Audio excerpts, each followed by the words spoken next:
Every day in the US alone, 22 people die waiting for a heart or a kidney that will never come. It's inefficient and impractical to have to wait for a donor to die in order to prolong someone else's life. If we didn't have to rely on donors, then that would drastically reduce the problem. And that's why the technology of organ printing was first developed. Now, organ printing sounds like it would be an extremely complicated endeavor, but the concepts behind it are actually rather straightforward. It's actually very similar to a traditional inkjet printer, except instead of a single sheet, it prints multiple layers to create a three-dimensional object.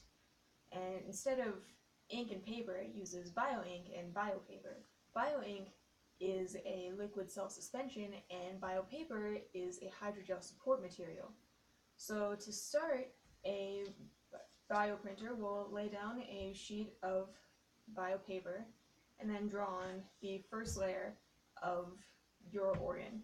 And he'll lay down another sheet, draw on the next layer, and just continue like that until you have your new tissue. Now that sounds really cool and it seems fairly straightforward, so you might be wondering, well, why can't I just press a button on a fancy machine and 2 hours later have a liver? Well, the thing about organs is that they are amazingly complex. Even something as relatively simple as muscle. Well, muscle is made out of muscle fibers are made out of myofibrils are made out of sarcomeres, and sarcomeres are made out of actin and myosin. And that kind of hierarchical microstructure is very difficult to reproduce, especially since it often involves multiple types of cells. Additionally, you have the same problems you have whenever you're doing anything in vitro.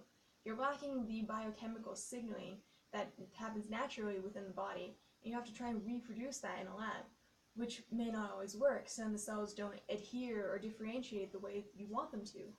The technology really is still in its infancy. So far, we've only managed to create simple things like skin and vessels and tubules. But I'm optimistic. Maybe within the next century, the technology will grow and develop enough that things like donor waiting lists will be a thing of the past. Thank you for watching.